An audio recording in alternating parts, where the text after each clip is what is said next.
The problem is that they're still using this culture of rapid prototyping, as they should, which got them to where they are. But I think the rules are different with AI. You need to kind of test longer and validate before you put it out into the market. You can't do it live. And they're so worried about being first, they end up being shameful.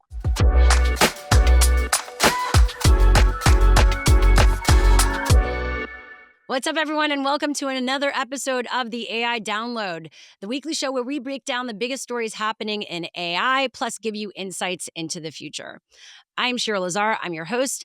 I'm the CEO and founder of What's Trending. And let's just say that I've been covering digital culture since Double Rainbow Man. Rest in peace. He's awesome. And a big thank you to our sponsor, Hivelighter. We would not be here without them.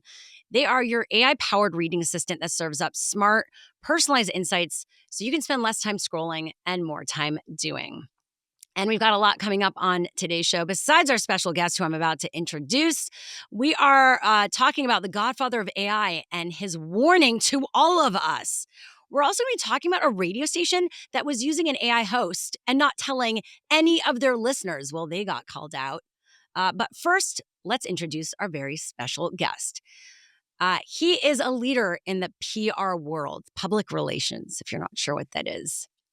Aaron Quitkin is flipping the script with AI, though. He's definitely an innovator. He's the founder and CEO of Profit, a comms wizard, and basically the guy everyone in marketing should be paying attention to right now, okay? We're going to be talking about AI, media, influencers, so much more, and of course, how to not get left behind. Welcome, Aaron, to the AI Download. Thank you, Shira. At least you're not calling me a grand wizard. That would be very scary. So I'll take wizard or Grand rabbi. wizard? What is that? It Yeah. sounds even maybe Well, because cooler. I that's don't like know. clansy, that like comes with like a Okay. hood and stuff. It's scary. Oh, I But mean, you clearly said it. AI must have written that. So I will be transparent. I did put your bio through AI and it gave me that. So somewhere AI somehow thinks you're a wizard. Just Okay. saying. I think All that's right. pretty cool. Listen, if I'm like the Harry Potter kind of wizard, I'm down. That's awesome. You're the Harry Just not. Potter of PR. Yeah. Thank you. Yeah. I'm going to get one of those little lightning bolts on my big forehead. It'd be It great. could be a branding exercise. People recognize you. Literally a branding exercise. Whatever you need to do to stay ahead and stand out, right? Yeah. Okay. Well, how this goes, if you're new to this show, we get into our AI headlines right now. So let's do it. This comes from TechCrunch. Welcome to Chat House, the co-working space for AI chatbots. Now, if you're gullible like me, you might have thought, okay, that wouldn't surprise me. Things are getting weird. But this is actually an AI art installation, or an art installation, sorry, making fun of all this stuff, from Brooklyn artist Nim Ben Reuven, who told TechCrunch that he built the exhibit as basically a way to cope and try to bring humor to the fact that most of his work, which, he's a graphic designer, a videographer, is now being pushed to AI. He said he's already being denied freelance jobs as companies increasingly turn to AI tools instead. I mean, should people like him be worried, Aaron? And what will artists need to do to survive? I think the whole concept's a little kind of weird as fuck, to be perfectly honest with you. Am I allowed to What, the curse on this exhibit? podcast? Well, no. Yeah, the exhibit. I get it. Did you see the pictures? It's actually so cute. One, aren't you in New York? You should check it out. Yeah, but I'm not But Brooklyn. Brooklyn's different, like a I whole other know. world. Yeah. So they took over like a storefront, and they have all these little paper robots. They're all just like hanging out together. Yeah. It's it's art. Listen, I don't think artists have anything to fear, but like any other business, if they lean into it, it's Yeah. only going to help them become more expressive, right? And it could actually launch new ideas, new ways to innovate and create. Anybody who just uses AI for art, that is sad, but I don't think that we're there. I think we have bigger issues in the world. That's a different podcast for another day. Yeah, yeah. Not AI and art. I honestly don't. Yeah, and I appreciate that he is feeling this way. This is real. Like I think that we don't need to invalidate that because it's the reality of what's happening right now for a lot of people. Clearly, he's already losing jobs. And I feel that, but also these moments unfortunately happen in our work life, in our career. I mean, I can't tell you how many times I've had to pivot. Yeah. And it's not like it is what it is. But these things happen. And if you've been around doing what you do long enough and you run your own kind of small business, you've had to tweak things because even the minute you figure out some sort of gold mine, it's gone. Like Well, the minute I is it figure a out monetization, it's gone. is it a pivot or is it an evolution? I mean, Oh, Well, No, that's because I true. think I Yeah. think we all evolve, and especially if you're in the marketing, advertising, entertainment field, this is what we are, right? We're chameleons. We kind of have bob and weave with it. But by the way, when you said not to invalidate, that's very Gen Z of you. Don't invalidate my I'm an feelings. elder Don't millennial. you? Clearly, I know I'm You hanging out with the right people. I feel really I feel cool like now. you're a young Gen X speaking on behalf of my clan, Yeah, no? I am not Gen X. Do not put me in the Gen X. I'm a You're millennial, on the cusp. You're on the cusp. But okay, it's fine. I but welcome you into my cohort if you decide you need to defect from the millennials, okay? You're I welcome. I mean, I think in order to get work, I need to be millennial slash get into Gen Z. So sorry, Aaron. Okay. Although I feel like executives, like there is that place that, and this is the thing, going back to our story, is that it is a scary moment because if you haven't broken through and built your name and gone to the place as an executive and you're stuck in that middle place, it's hard. Then you have like if you're beginning, it can also be hard, but I think that you have more of an entryway because people wanna sometimes work with, like, not to be ageist, like the younger, the hustler, the this, that. Like, they'll give you a chance. It's always that middle place that is Mhm. difficult, the gray area.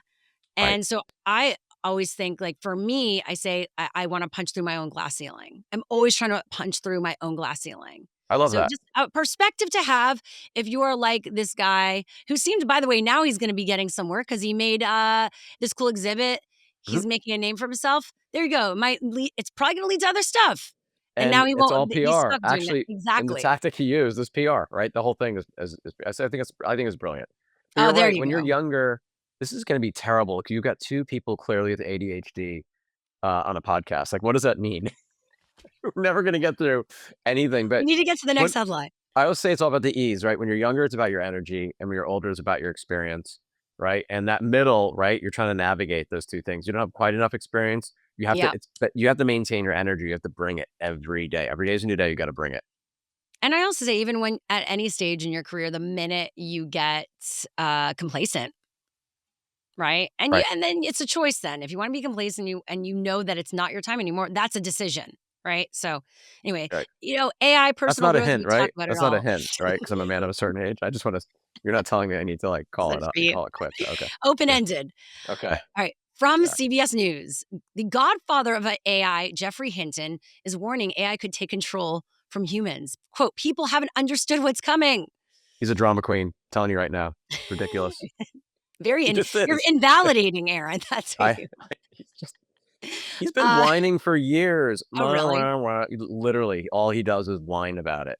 All he does it's because he's not part of it, that's why. He's What just do you mean? feeling He's an left AI out. pioneer, of course he's part of it. But he's not part of, like, the invention of the application. Like, if he really, really cared, he would be like he's just sitting on the sidelines now saying, "Oh my god, what I created, I found God.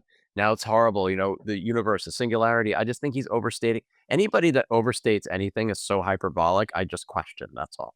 Like, Yeah, where's the but that's also centrist what point of creates view? conversation. Unfortunately, I feel True. like I'm always like, I can't choose well, I definitely am pro, I'm pro AI, I have the show, but I'm always Mhm. that person that sees every side, and Yeah. also that's like, "Pick a side, come on. You You can't. could go It's viral when you complicated. pick a side." I pick pathological optimism for everything. Everything. And then you'll otherwise, we're just you can't move forward otherwise. You can't progress, right? What does that mean versus, just optimism? It means, you have to get inside your own head when your own head is saying you're doubting something like, "Look, I've been in this my second entrepreneur, my second gig, really, really hard for 5 years." I describe it like chewing glass, but there's days I wanted to call it quits. There's days I'm like, "I don't know. I Yeah. don't know." And you have to talk yourself into it, just like we said earlier, right? To say, we need to find where the green pasture is. We need to find a way forward no matter what. Doesn't mean that that way forward isn't a pivot or an evolution, but it doesn't mean you should necessarily call it call it quits right away. And like the endurance athlete world, we call it DNF. Never DNF, never did not finish, right? You have to keep going. So pathological Ooh, optimism. I love that. I definitely you know what? I'm writing a book proposal right now, and I need to include some of that in it, which I will, by the way, give you credit. I'm not gonna just I'll steal write the whole it. forward for you, or AI will, either or both of us. It's Oh, pretty you know who can do the art? expensive. AI. AI can do the art for you, all the illustration. Oh, no, no, no, that guy, Ben Gurion, What a what's his yeah, name? one of those Ben yeah, that Nivian, guy. whatever his name is from Brooklyn, that guy, have Uh, him do it. I did. All right. Yeah, we are. And I don't even have actually diagnosed ADD, and you're bringing maybe it out You of me. I'm on the 100% have ADD. I'm on I the just diagnosed spectrum. you. So No, all right, you're not on the let's do this. spectrum. So just to wrap up this story, he estimates 10 to 20%, there's a risk that artificial intelligence will eventually take control from humans. He also discussed the urgent need for regulation and for every company to prioritize AI safety. Let's talk about safety, not just him whining, but what safety do you even take when building AI models and platforms for whether it be your company or others? Because I mean, you sold your company to Stagwell, which is the parent company, but a lot of it was based on customization, personalization, now AI. Mhm. What are your thoughts on ethics and safety? Well, I mean, I had an agency that I sold to Stagwell, which is then MDC Partners back in 2010, and then I basically Yeah. founded Profit with Stagwell. I agree with him on the safety and the regulations and the guardrails. You absolutely need to have that. For me, it's this world. For those who don't know, this term called infosec, information security. And you need to make sure that your systems are hardened. And that means that not only nothing is impenetrable, right? But you can harden the system to at least make it very difficult for bad actors to try to penetrate that data. But for safety, it means not just use, but it also means where does that data sit when it's in transit, when it's moving, and when it's at rest, right? And that's the infosec part. But in terms of guidelines, that's more cultural upskilling training, like when you should or shouldn't use AI methods, and then should you or shouldn't you disclose them? And how and what means do you use to disclose them? And certain audiences, when you disclose things, are going to be like, "Oh, that's a badge. They used AI. That's great." And others are going to be like, "I can't believe they used AI. That was a shortcut." So you kind of have to know your audience, but there needs to be open conversation. There needs to be task forces that are kind of living, breathing things. It's not a set it and forget it. I can't think of any corollary any company's ever really been faced with. Maybe social media, but it didn't move at velocity. Social media didn't move Yeah. as fast as AI is moving, which is why most organizations are not necessarily equipped or structured to be able to kind of, catch a tiger by its tail, right? And make sure that every week they're learning and they're figuring out new systems, new platforms, all while the same, you have to be experimenting too. So I don't disagree with him.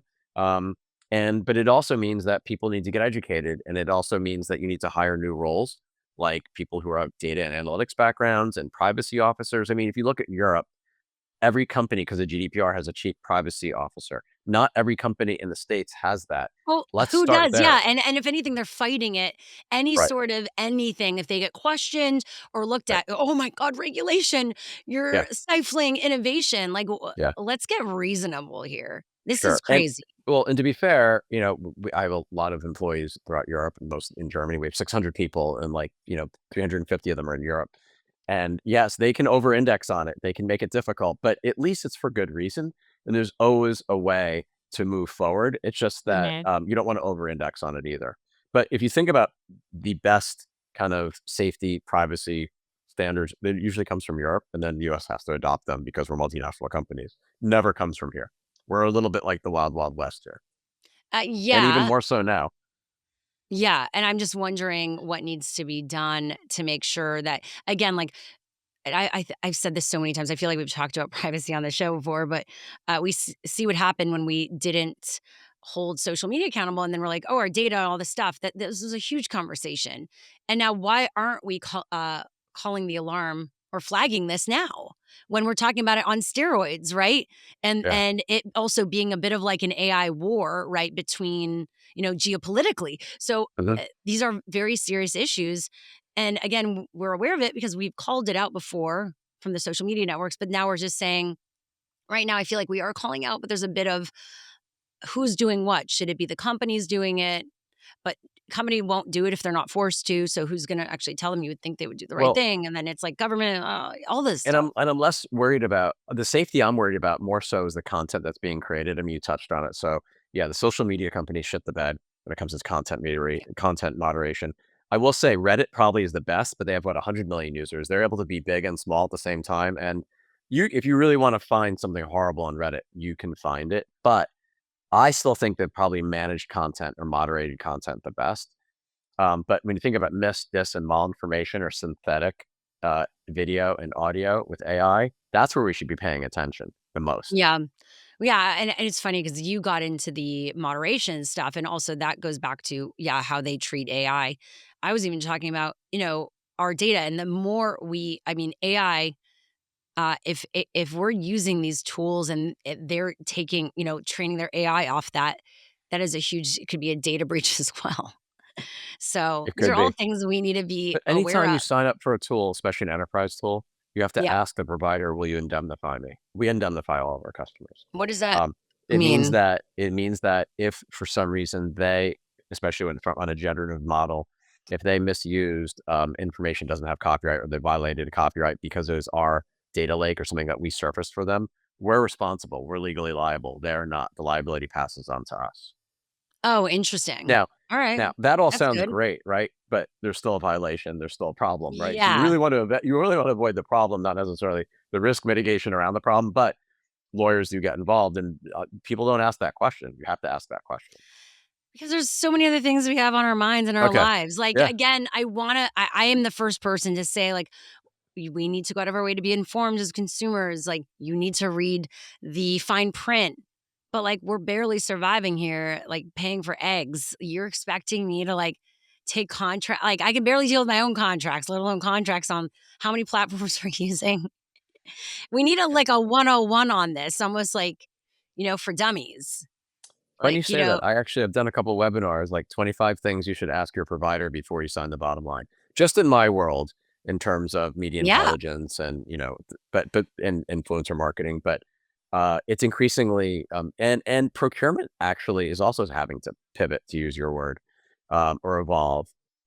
Right. So they're trying to figure out how much of the humans are we buying versus tech stacks and what's the interplay between the two and what are the security measures in place. Really kind of fascinating. I actually think it's the most exciting time. Again, pathological optimism, the most exciting time to be in marketing, communications, PR, advertising, because it is the most innovation we've seen maybe since social media or or the yeah. invention of the internet. We're here, and I love We're it. here. Pathological optimism. Get the All right. t-shirt, get the hat. It's on my site. No, kidding. Yeah, like imagine That at like better not AI. be the name. That better not be the name of your book because Oh, we have a. actually, that's great. No, it will be maybe like a subchapter. But in the future, we'll be able to say something like that and say like, and the hat's available. And literally, as I'm continuing this podcast, an AI agent will be able to create that. That stuff is cool. Anyway, Yep. Yep. next headline from Bloomberg. Weiwei is set to test a powerful AI chip to rival NVIDIA's. And this is from Wall Street Journal. The new chip highlights the resilience, this is a quote, of China's semiconductor industry, despite efforts by the Trump administration to stimulate it, including blocking access to Western chip making equipment. So people might not know, but Huawei isn't it a top app? It's like the wallet, right? I think so, Or but it's like a big tech company in China. I Anyway, think they make phones too and other things yeah, too. they do a lot. Yes. Yeah, they're a big consumer So electronics company. I guess that's a pretty big deal. So, is there even going to be a winner in the AI race, or should we just accept that this is, um, maybe this moment is different. Maybe there's gonna be different winners in different places. And what's big in China will be different here. Although we are a global economy now, including with AI. Listen, competition's good, and putting, restrictions on companies selling to other countries sometimes is bad. So here's the thing, it started with the Biden administration, and the Trump administration doubled down on it. They, said to NVIDIA, you can't sell certain chips with certain levels of Yeah, performance to China," right? But why not? Why not make China dependent on us? Why not make them addicted to us, right? Then we have better control. Instead, what you're doing is you're forcing them to create their own stuff to compete with us. And you know what? They typically will do things faster and better. That's the truth of it. They will. So that's where we are now. yeah, Maybe it's a good thing. Maybe we'll learn our lesson. I don't know, but I'm generally of the opinion that more competition is better for consumers, whether they're business consumers or consumer consumers. And usually it fosters greater levels of innovation and performance for us all. So I don't think it's a bad thing. I think it's hopefully going to be a stimulus to kick our ass to actually create the next NVIDIA. It doesn't have to just be NVIDIA, right? Oracle, there's so many others also making and creating these chips. yeah. And Nvidia now is making their manufacturing is moving to Texas. Actually, we reported about that the other week. Yeah. So. And actually, I had the optimism because I said, "Great jobs, you see?" And they're like, "No, actually, most of it is like robots doing it." And I was like, "Okay, Yeah. all right, cool." Hey, people need to make those robots unless robots are making robots, which is also maybe a thing. Tooling. Yeah. I wouldn't be surprised. Yeah. Next up, from The Guardian, Australian radio station is secretly using, or they did use an AI host for 6 months. And guess what? No one noticed. I find this is probably one of my favorite stories of the week. Maybe because I'm a host, like I have a lot to say about this. CADA, an Australian radio station, they they had a host on air called Thy, Yeah. and it was actually a clone voice from a finance department employee who used 11 Labs Tech, which is a great site actually for Yes. Super cool. voiceover if you want to use it. Mhm. And this AI host was hosting a daily 4-hour show without disclosure to listeners, sparking major backlash. I believe the Guardian broke the story. So they defended the move though, saying it was intended to gain valuable insights into AI's role in media. BS. I call BS. Total So BS. many things here. How? Remember Sports Illustrated? They did the same thing. Yes. Same thing. Here's the thing. AI will be integrated. And by the way, AI is already being used in radio commercials and all that stuff. And I'm Sure. also fine with, and I know hosts are doing this. You know, a lot of times if you're on the radio, you're syndicating to tons of markets. You could be on 100 markets at once, which means typically you would have to do that manually. Record 100 versions of, hey, Wisconsin. Hey, blah, blah, blah. Hey, like, what's the point of that, right? So having an AI of your voice doing that for you or like customizing, you know, if there's a concert or you're promoting a ticket sale or this or that.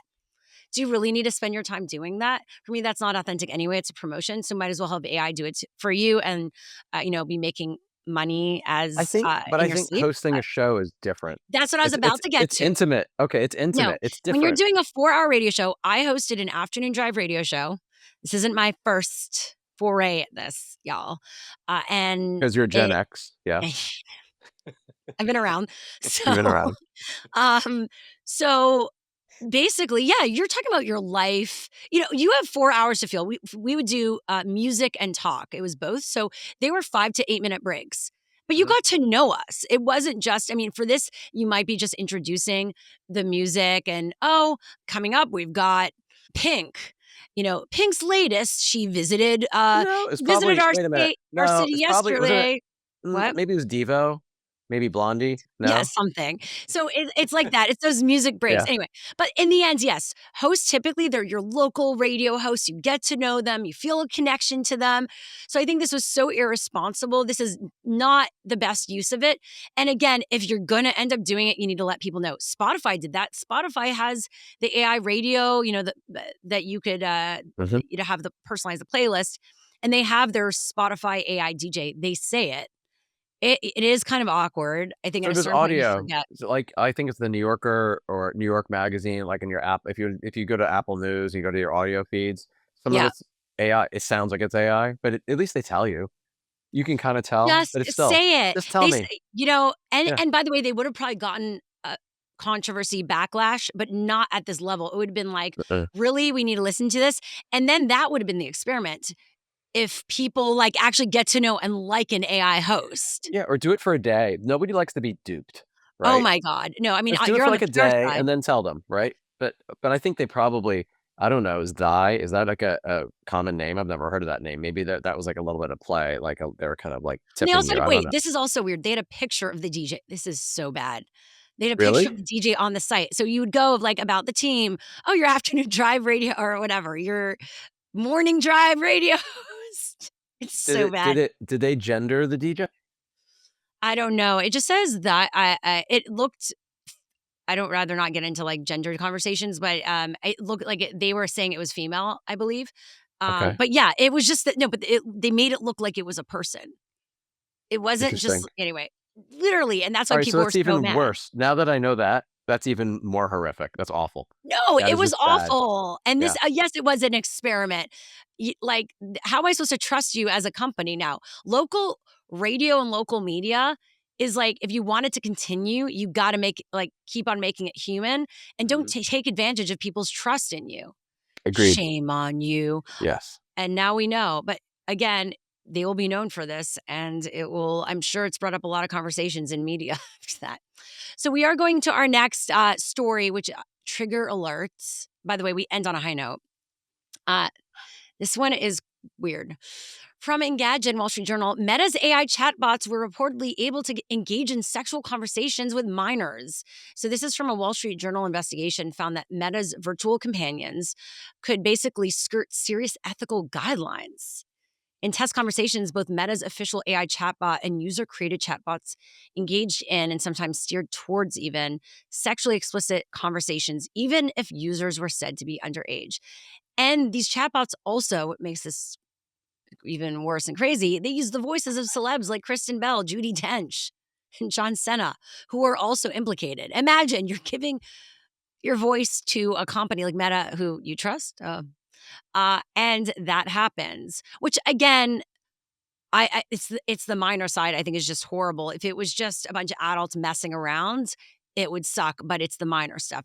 So I mean, what do you take of this? Or what do you make of this? What pure 2 advice do you things. have for Meta? Yeah. Well, one more serious. I mean, this is not Meta's first controversy, right?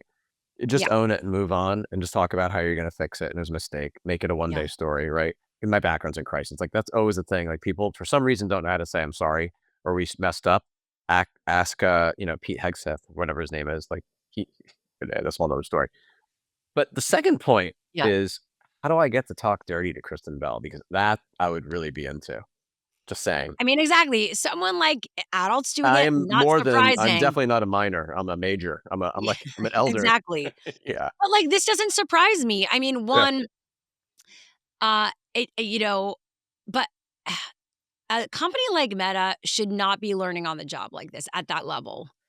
This is something, unfortunately, I wouldn't be surprised if it happened to like a startup that we don't trust and that's random. But you're talking about a company that has billions of dollars, not thinking like, Well, oh, the what if a problem young person uses this and it's not just for fun and yeah, it's just wrong. The problem is that they're still using this culture of rapid prototyping, as they should, which got them to where they are, but I Yeah. think the rules are different with AI. You need to kind of test longer and validate before you put it out into the market. You can't do it live, and they're so worried about being first, they end up being shameful. I mean, you saw this a little bit different issue, but with Gemini when, they were trying to, and I feel for them because they're trying to be as inclusive as racially and ethically inclusive as possible, and then they ended up, having images and pictures of Black George Washington, So, but their intent was good, the execution was bad, right? You have to test longer. They're not used to testing longer. That's the problem. Well, that and they're clearly if you need to have people with different perspectives who are naturally thinking about this stuff, that are like their work is within these types of things. So you're Yeah. building with people that would be thinking about those nuances, and that's like the issue also. Oh, And but of that's course, called we a are gonna product manager. Like, where are the fucking product man? That's their job. well, That is yeah, their job. but one It's person who has one perspective might not it's a blind spot, unfortunately, for them based on their experience, where they're at. right. Say it's a project manager that doesn't have any kids. They're like a dude just making this. They're like not going to think about safety for children. I mean, you would think again at that level. The issue with this Or beyond the that product fact manager is a pedophile. there's so Could many be. layers to this, which is why Yeah. you need groups of people that are diverse and from different backgrounds and experiences to be building these things. And of Or course, we're going to be adults. finding like Or mistakes adults. along the way. How about Yeah. that? Maybe they're kids that are doing these things. Maybe Ugh. people, like, going back to your We don't know conversation this, earlier, but maybe we it's the don't middle. Maybe it's the middle that's making these decisions, and that's why they're screwing up. I don't you know. know, we don't, know this. I think that, adults are a part of a lot of this, and they get to be held accountable, but what I would say is that, it sucks because when a company like, Meta does this at their level, it hurts the rest of us who are the smaller companies doing stuff in AI because then we wanna go and do collaborations with celebrities too or big talent, and they go, "Oh, no. Look what happened Meta did. So how if I'm not gonna trust them, why would I trust a collaboration with you?" And that's where also the innovation is stifled and there's fear-mongering happens, including with big names. So it sucks. I was gonna say it's kinda like the crypto world with celebrities, but that It was is interesting, actually though, because when you're a yeah, celebrity, or a notable, and you're lending your voice or Oh, licensing your voice out like that in the library, yeah. it would definitely make me think twice if I was that person. I would definitely think Their twice. PR team must have been livid. Their team or them. Imagine this story coming out, waking up. Are you like, "Are you kidding? Yeah. Like, get me But the F off that right now." I'd you know, you know who was that's the happy last thing you wanna probably? do. I'll What? tell you one party that was happy in this. Their PR agency. Every agency likes a good crisis. That's billable hours. They're gonna No, just no, not this. I don't you'd be agree. surprised. You'd be Agree surprised. to disagree. Let's go to the last story because this one is Okay. just nice. It's involving animals. I love animals. Some good news from ZDNet. Google is talking to dolphins using Pixel phones and AI. And the video, and this is from the headline. I'm not saying this, but it is. It's pretty cute. It's delightful. I've been waiting for this for 40 years. Denise has the world's largest collection of dolphin vocalizations. I'm a research scientist at Google DeepMind. Dolphin Gemma is the first LLM trained to try to understand dolphin language. Dolphin Gemma will input sounds. Once a dolphin starts doing a vocalization like a whistle, it can try to complete the end of it. So, dolphin sounds like whistles, squawks, clicking buzzes are linked to different behaviors. Researchers at the Wild Dolphin Project, who have been collecting data for nearly 40 years, imagine that being your job. Sometimes I wonder why I'm doing what I'm doing. Like, I could just walk dogs and be really happy to and make Uh, an Instagram of the dogs. Anyway, they are the now dongest. collaborating with Google using a new AI model called Dolphin Gemma. They can predict what sound is coming next, take dolphin language research to an exciting new level. How awesome is this? This is a good use of AI. Like, one, I don't want to communicate with my dog. I'm trying. I And just signed up for a dog psychic. oh, So, really? yes, I'll let you know how it goes. I'm on a waiting I, list. I'm not going to mention her name, but a very close friend of mine uses a dog psychic. And are they And good? I might ask for uh, their info after. well, I don't know. It's really hard for me to attest to that, but we love this friend. Obviously, she's been a dear friend for many many years, and she's one of the smartest people I know using a dog psychic. I'm like, so, It makes you and question them. So you would question me if I told you I use a dog psychic, no, I basically. don't question them. I question the money. I actually Oh, question, like, maybe you and I should create a dog psychic business. I love my well, no, dogs, I think Winnie and the Wally. I animal. should bring them onto the podcast. Oh, actually, wait, here they are. Oh, Oh, I was like, you're actually gonna get your next to dogs. my Oh, let's kids. see. Yep, they're the dogs. It's Oh, Winnie that's and Wally. cute. I That's have someone a else's golden truck. retriever. Yeah, they're So you could doodles. check her out. I am Golden Lila. So what animal would you wanna use AI to communicate with, and what do you think about this use of the tool and tech? First, definitely my dogs. I'm like, I think we're totally aligned there. Um, Also, because I do a lot of open water swimming, I would like to know if there's a shark anywhere near me before I Oh, go yeah. into the water so that we can talk. I can be like, I'm not a seal. You're a shark. We can coexist peacefully. I respect you. You respect me. I'm just visiting for like an hour, hour and a half. That's it. Come And on. that's it. And then so I kind of want to do it for both things I love, but also things that fear or I am afraid of. So spiders. Spiders really freak me out. Yes, I'm scared of spiders. But I Hey. think it's brilliant, and, Yeah. you know, I know we're joking around about it, but it again, it's all pattern, right? It's looking back at the past to predict future, and that's basically what we're doing in marketing. Yeah, you like the way I just pivoted there? I was like, It's "How did how it that happen?" no, because that was the idea. That was the Yeah. idea. That was the basis of profit. How do I know what reporter is going to be interested in my pitch versus just like throwing darts at a board or downloading media lists? I could look back to see what they've written in the past, just like movie studios and book publishers do for scripts to predict future commercial viability, to see whether they're going to be interested in my pitch. It's Oh, predictive. interesting. It's cognitive AI. It's not just generative stuff. And then you can use generative to then personalize that pitch. It's the same thing. Look back to look ahead.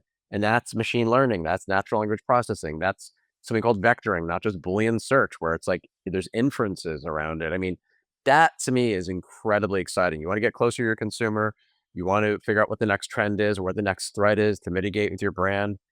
You have to look at the past to predict the future. I really believe that.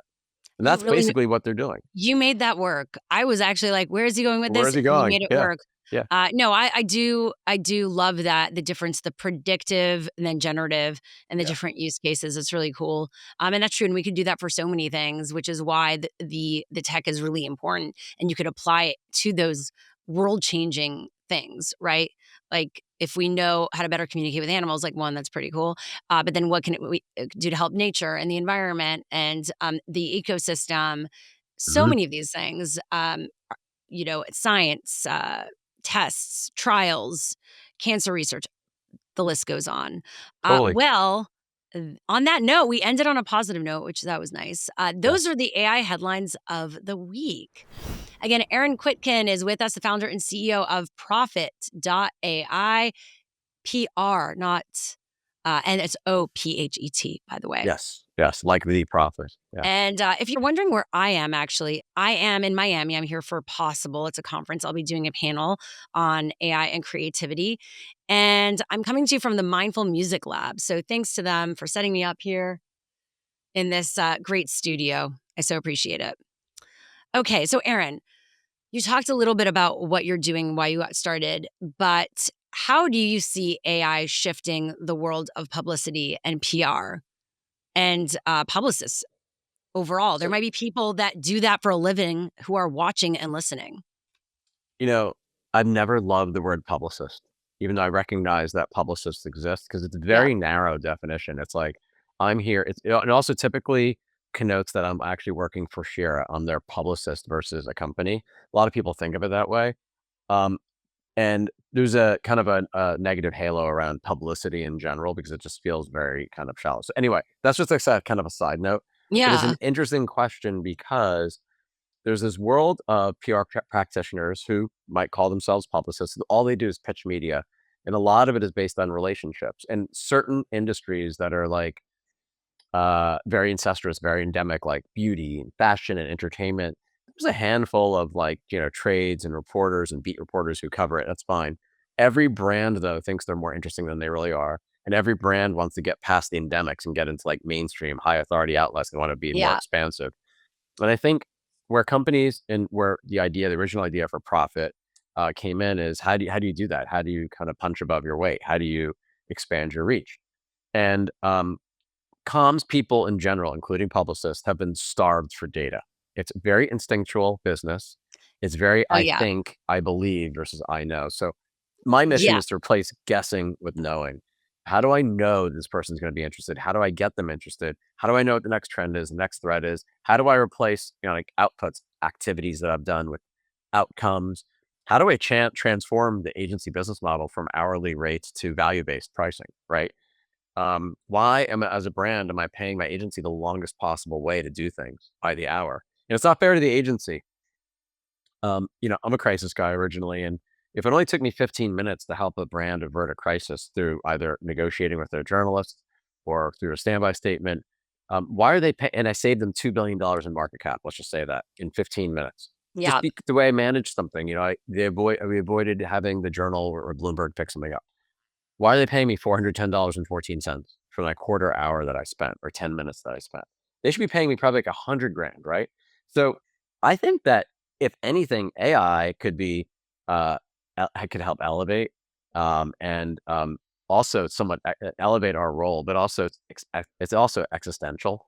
And I don't mean to be fear mongering, but if we don't do it, if we don't adopt AI into our workflows, not for automation, but to improve our performance. So like it's efficacy first, efficiency follows. If we don't do it, then consultancies like Deloitte Digital, Accenture, even the what they would call themselves creative or ad agencies, they always want to commoditize PR and scope creep and take our scope. They're going to do it, and they're actually going to demean and belittle and commoditize what we're doing. So we just like we took social media, just Yeah. like we took influencer, we need to make sure that we adopt tools and technologies and platforms and data to help backstop our instincts. I have so many questions because one, how does it work? Right. So if I'm a PR person or if I'm someone who wants to get PR, like when I go on the platform, how does that work? And then I have another question. Depends on what you're doing. So, Yeah. I don't believe in just DIY. So we call ourselves human-led, AI-fed. And Okay. I believe in this next era, this next, crop of Gen Alpha, whatever it is coming in, they're communications engineers. We can talk about what that means and the skills they need. But truthfully, people either can be hands on keyboard, and let's say I'm looking for an influencer or a creator.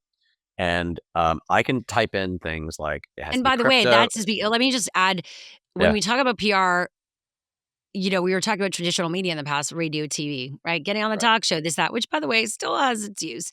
But then Absolutely. creators even covering something, like influencers are becoming like the coverage too, which is why it's like it's a new form of PR. Even some people say it's replacing traditional PR. Like our PR people need to learn how to work with that side of things. 100%. So, like in our platform, in the main kind of profit platform, you could surface an influencer, a creator, or a journalist. Who, by the way, journalists are creators, and creators are now journalists, right? Like you said. Yeah. All you have to do is put in either 30-word prompt, and then we're going to create a pitch for you, or we could take a 1,500-word press release and turn it into a 300-word pitch. We'll find the right person based on adjacent topics using vectoring, and also looking back based on their past coverage of certain topics. And then we'll scrape their last 3 articles, stories, or video, whatever it is, or audio. And then we're going to customize a pitch. And then as a human, you always have to be in the loop. You come in over the top. You never just set it and forget it and send it out. That's be very kind of DIY. The same thing if you go to, we have a platform called influencermarketing.ai, Israeli technology. We had merged their platform with our platform. And it's the same thing. But what's even more interesting is we talk about brand safety earlier. I can look back now on influencermarketing.ai. I can look back all the way to your MySpace page, Shira. Now, I can go back 12 years to make sure that Okay. that creator, that influencer, in the PR world, we used to call them spokespeople, that they're brand compliant. I can make sure that it was just a guitar in their background, but not, um, a Something else. gun, Who knows? right? Yeah. Or something Yeah. terrible. I can make sure that, they are not touching on politically sensitive, or they're not using profane language. Whatever it is incongruent with my brand. I can do that 12 years. I can go back now. So there's lots of ways to use it. It's usually kind of a coexistence, right? You're using the data to help inform who you're going to reach out to make sure that you can get to the right person faster, whether it's a media placement or it's an engagement as an influencer or creator. And I think that's incredible. And I think the next frontier for that isn't just brand safety, but it's also, we talked a little bit about this, I guess, is equity, making sure Yeah. that, Black and brown influencers and creators are paid the same, if not more, than white influencers. Yeah. They don't, sadly. And that's because the system, the whole kind of supply chain, is opaque. So I'd like to bring transparency to that system. It requires a lot of data and a lot of permissioning, which we haven't gotten yet from creators and influencers. Because in order for me to know where the disparities are and the inequities are, I need them to actually input data, and they need to be comfortable with that. Yeah. So So it's complicated. I know I'm so kind if of going off, but no, no. So a few yeah, things. One, I'll be transparent. We've worked together in the past. We we produced have. like you all. Oh Yeah. yeah, okay, I remember you now. Yes, just kidding. I was You kidding. all I was sponsored a kidding. series called Creator Spotlight that we did, and I really appreciated that, supporting Yeah, creators, and I got to sit down with them and tell their stories. it It was was awesome. awesome. Yep. And hopefully more to come, obviously. But what if you are a creator influencer listening to this or watching this, one, go check it out and be part of signing into one, get access to possible deals, and also to be part of making the space more equitable. When you share what your needs are or where you're at, it allows for that for companies to do better. That is the hope, right? And Mhm. then secondly, I'm like, or maybe that's third, is that I'm launching something soon, something else, and I should have gone through this because we were looking for coverage and press. So maybe I need to be joining the site after I, I this. will I will comp you a subscription for I'm sure. saying no, because Yeah, it's true. Unless you like, I'm not a publicist, but I'm so connected to press. So, yeah. and it's such a manual thing that I do. Like, I have my Excel spreadsheet, I have my names, my emails, like, and I'm just going through. I have my own way, my magic that I do. But I think a tool like this is so cool, including for people. Like, it is an overwhelming process unless you're a whiz editor or something Usually, like that. yeah, but even So, then, yeah, I mean, yeah, can I give you just one more application? So yeah, we yeah, also have a media intelligence platform. We call it Mind. yeah, And just an example, the European Commission um, uses our platform to scan for major, world events. Think tariff. Think fines against Meta and Apple across 27 countries. So our technology can surface and summarize news across multiple social listening, so 7 major platforms, as well as high authority outlets globally, as well as, trades and whatnot, and newsletters. But the human still needs to analyze the coverage. So we can surface it, we can summarize it, which, by the way, does save a lot of time if you have the Yeah. right technology. But, AI cannot analyze coverage yet. Not right. Not Not well. yet. Not yet. But even though I'm a pathological optimist and I've spent the last 5 years, like I said, chewing glass trying to bring AI to comms, I don't know when that's gonna happen, and maybe it's because I'm so tethered to I love my trade craft just like you love yours, and I love the human part of it. It's not thinking yet. Just because there's a loop, just because there's a neural network, it's still not this, a shiny little Jewish bald man's head, Yes, exactly. who's just this very nervous and sometimes nebbishy, It doesn't have that kind of level of anxiety that I have. We still are the analysts, and that's very important. We're still the humans in the loop. But already, I feel like people think the world of PR is falling apart. One, because people just cover things from social media. And a lot of times there's like that authenticity in discovering it. So, although let's be clear, big companies are getting press all the time. Then there's the whole thing about paid. Everyone wants to get paid to cover something these days, sometimes. What are your thoughts on that and that influencing things? Although I guess that doesn't have to do with AI. That's just more where things are Well, maybe headed. I think the paid thing is more like in the influencer creator space a bit more if they're not Yeah. getting sponsors for whatever platform that they have. Um, I think the challenge is that, again, I said it before, like this is moving at velocity. The PR industry is so used to telling everybody else transformation stories, but they themselves have yet to transform. But we're Yeah. getting there, and I think that we are embracing it more and more. And again, I'm quite optimistic. I see it in big brands and in departments.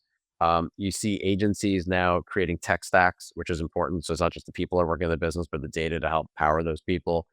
Um, so I'm feeling pretty good about it. But it does require a change in workflow and thinking. So I'll just give you an example.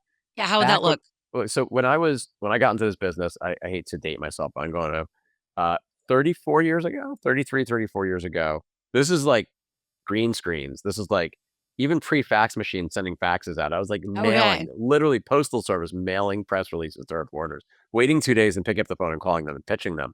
We've lost that, that fear of pitching, actually human to human contact. Um, but obviously, things have changed a bit. But back then, if a questionable source was the start of a story, typically because it was a questionable source, we would never comment on that story because we didn't want to legitimize that source. But now, instead of just fact checking, we have to source check. And even a bad actor or an illegitimate source has the same weighting now as a legitimate source. So you Totally. actually have to respond. And companies are starting to finally realize now there's a little bit of a latency on this that, oh, we actually, I'm not saying you have to respond to everything, but you kind of have to monitor for everything.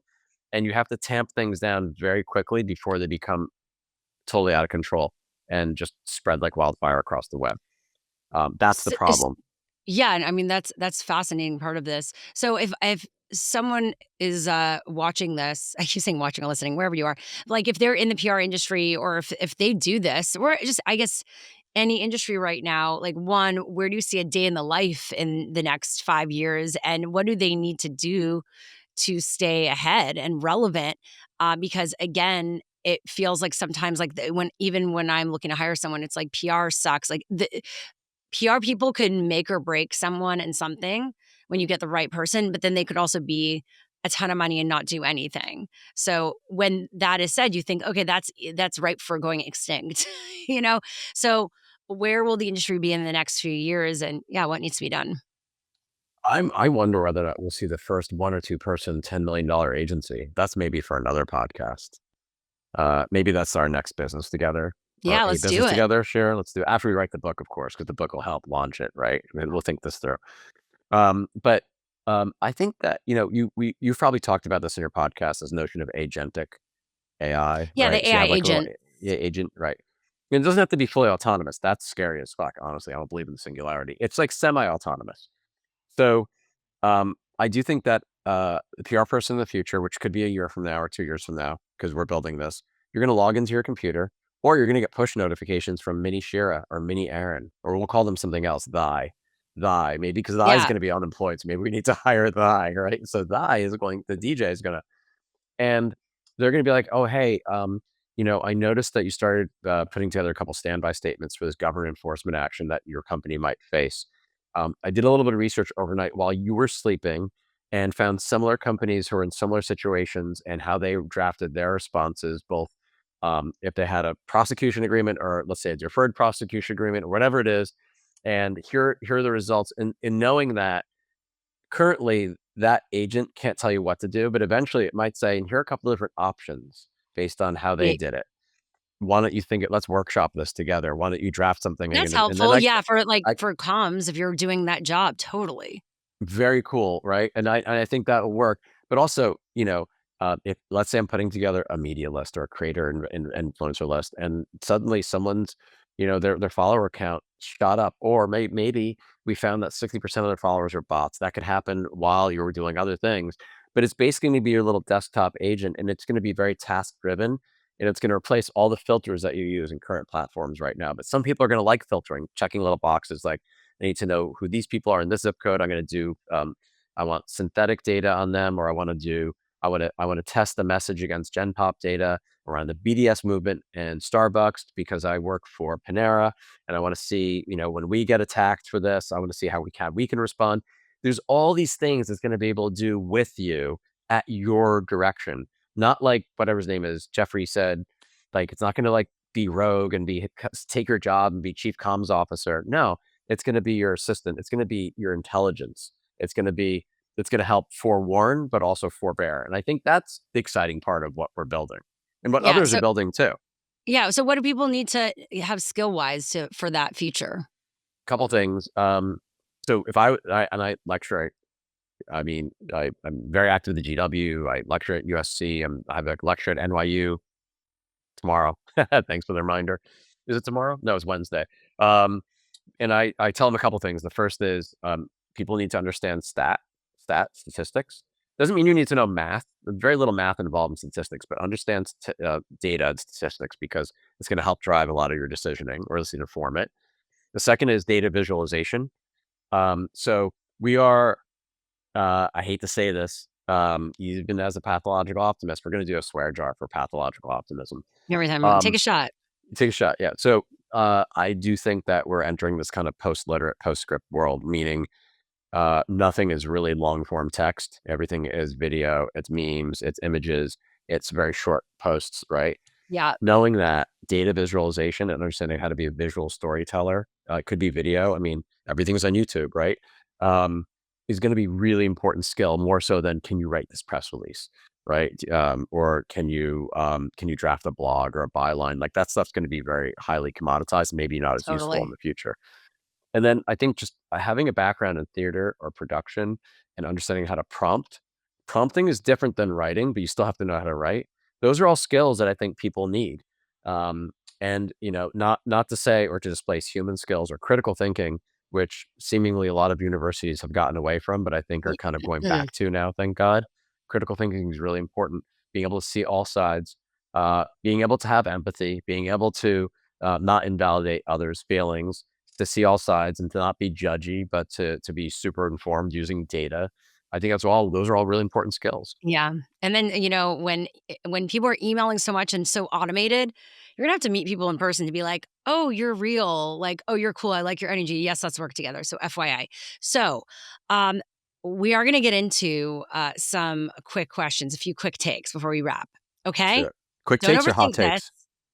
takes? What Yeah, I actually say hot take. Okay. Quick hot take. Quick hot AI take. generated press releases, hot or not? Not. Oh, you want I more than one mean, word? I think it's a good I've start. It's a yeah, good start. Press releases, interestingly, press releases I used to think were dead because of what's now GEO, so generative enterprise optimization, okay. not search enterprise optimization, meaning when you're typing into Google now and Gemini is like, oh, this is what Sheryl Lazar said, whatever, you want to make sure that your press release is the single source of truth. So you do need to make sure that it's being That is so true. That's why I think, yeah, like putting it a press release out right. isn't necessarily bad anymore. I know it's like a waste of No. money, but to have a source for them to pull from, I agree. Yeah. Who wins in a PR battle? Top human publicists or AI bots trained on every crisis in history? Humans always win, but with the help of bots and robots Well, and you have to AI. choose one or the other. Humans. I always choose humans. AI writing apology statements, genius move or disaster waiting to happen. Unmitigated fucking disaster waiting to happen. You know, my two biggest, my two posts recently that had some controversy around them and that I was totally taken out of context. I'd put They all say that. Oh, I was taken out of I'd put context. I was on ChatGPT and I was just I want to write a post about this, and I saw what they came up with and I was like, "Oh, that's good." Like in the moment it seemed good. And then when I went back, the specific things and how it wrote it, like it helped me. You could say I had an assistant write it, but like I looked at it and I tweaked it still. But yet the wording, some of the words that like I got called out for using was like I wouldn't have used that word, but then because it gave it to me, I was like, "Oh, that sounds good." So I agree. Don't uh don't rely on it too much. I think that Don't people are gonna get rely addicted. for So B2B purposes, not if you're like a best man or bridesmaid at a wedding, fine, whatever. But for B2B purposes, never use off the shelf AI. Use vertical AI. Use AI that's fit for purpose for that industry that you're in. That will yeah, if resolve you a have the lot of money the for issues. it, but like if you're a creator or someone like that, you might just be on ChatGPT or maybe on the 4.0 edition. I don't have like an exclusive AI platform that I use based on the company. But some companies are having that right now. They're not Yes, they using are. these others, which is also part of the future. And so And part of the problem, insurgencies, BYOAI, bring your own AI to work. That's a problem. It's a security problem. It's you can't yes, have, I used to be that person. I was the insurgent. Like before IT got smart and installed all sorts of spyware on my computer, I'd be like downloading things that I liked. Like, can't do that anymore. It's a problem. whoa, all Yeah. right. All these new phrases and words. I love it. Before we wrap, an AI tool you want to share that you love. It's so stupid because everybody hates when like there's 17 note takers, but only 3 people in a meeting, which has to stop. But I do That like, it just that is new social etiquette. It's awkward. Stop doing it. It's cringy, yeah. including when you said you're gonna be there and then you don't show up and you put your AI like Yeah, note taker. just tell them, just ask the person to send you, the notes or the video, but also, it's just accelerating the ability for me to be canceled faster every time I'm recorded, just FYI, but anyway, Falcon. Falcon is a great note taker. I think it has the best, most nuanced summarization of Okay. any note taker I've ever used. It's Falcon, check super it out. cool. Yep. I do sometimes use it for work even though I'm not supposed to, but I also, I'm a volunteer firefighter, and I use it in a firehouse for firehouse meetings. That's kinda fun too. So if you need a recap, I agree. I need to start using one of those. And I like to share a tool at the end as well. Rosebud, if you like journaling, you want to document your emotions, how you're feeling, and figure out what you need to do to get support. It's basically a journal, but it has AI prompts and a way to like look at the data to see, if there's certain names or people or situations that keep coming up, and like, yeah, giving you a sense of like where your issues are or Really? the Are things you are are you that making you that to up, be or is aware that of. real? That's No, it's real? called Rosebud. It's an AI journal. Yeah, go check it out. I like the guys. Sure, don't I would put lo me in Rosebud because it's gonna be like, "You cannot, the No, I Aaron is actually toxic for realized you. I Aaron was is doing toxic." no, well, actually, I used it for a few days. I need to get back to it because it does do a notification, and I was just playing around with it because I met the founders. But actually, I realized consistently there was something consistent coming up that I needed to deal with, and it really put in my face was like, this person you bring up seems to be coming up a lot in your journaling. Are you going to do anything about this? Like, it was kind of coaching me. It You're was like, cool. "Rosebud, that's my dog. Please, no." I can't do it. No, my dog is the best. It's But like the Rosebud sounds angel. like it's a Dogs cannabis are better app. than It doesn't humans. sound like a Well, self-help. the Rosebud, check it out. I will, I will. Check I was gonna say check it out. Thank you, Aaron, for being here. I really appreciate Thank you you. for It having was me. so It was much a lot of fun. fun. It Great was. rapport. Look at Yes. us. Follow him on LinkedIn, Aaron Quitkin. And of course, for more, check out prprofit.ai. Link in the show notes and the description. And of course, a big thank you to Hivelighter for sponsoring today's show. You've got to check out the AI download collection. We've basically curated all the top headlines from today's show, so it's super easy to read them.